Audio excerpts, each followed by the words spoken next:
Bonjour, je suis Sophie Pourel, je suis actrice et je travaille au Plateau Sauvage depuis 2 ans maintenant dans le cadre d'ateliers de lecture à voix haute. Avec ma compagnie La Minutieuse, je fais souvent des lectures à voix haute, des performances, pas forcément dans les théâtres, mais souvent dans les musées ou dans des galeries d'art contemporain. Et puis, je travaille beaucoup à la Maison de la Poésie. Quelquefois, je suis à l'origine de projets, comme par exemple les mots écrits, c'est la lecture d'archives concernant l'histoire des femmes sur différents sujets, lecture que je donne à faire à des amatrices et des amateurs de tous âges et que je mets en espace dans des lieux différents à chaque fois. Pour moi, participer au Plateau Sauvage, aux ateliers, c'est à la fois transmettre une passion, mais c'est aussi pour moi un lieu d'expérimentation, puisque j'ai cette possibilité, ce rendez-vous toutes les semaines, de développer des exercices, de constater ce que ça fait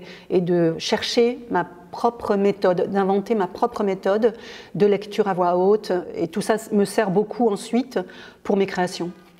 Donc j'ai choisi de vous faire découvrir ce livre de Christiane Taubira, qui s'appelle Grand Ballon. C'est son premier roman. Christiane Taubira, je l'ai rencontrée grâce à Édouard Glissant, parce que j'ai travaillé avec Édouard Glissant notamment sur un spectacle que j'ai joué ici, qui s'appelle Les Indes. Et depuis une dizaine d'années à peu près, je travaille régulièrement avec elle.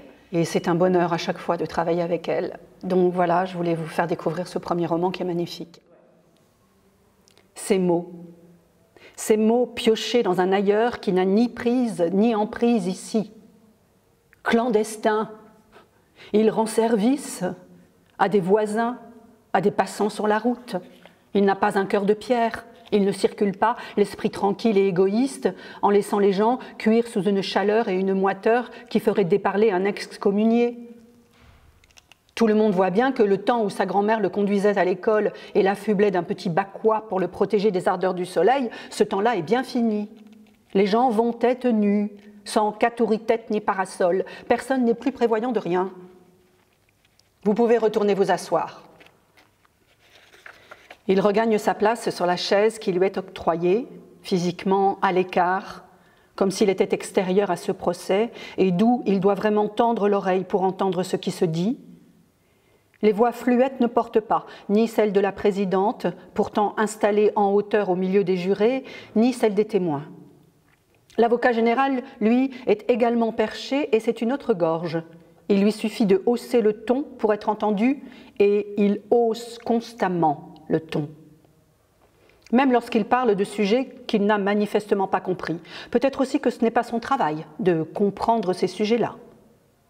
Oui, les choses ont bien changé. Kerma est catégorique. Ce n'est pas sa faute si les horaires de bus sont erratiques, leur retard épidémique, les grèves périodiques et bacchanaliques, l'urbanisme anarchique, les nouveaux bâtiments illogiques, la ville bonnement chaotique et les projets routiers chimériques.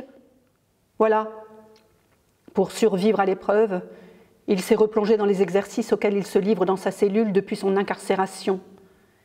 C'est un effort qui lui donne l'illusion d'une présence, à tout le moins d'une compagnie, celle de Timomo.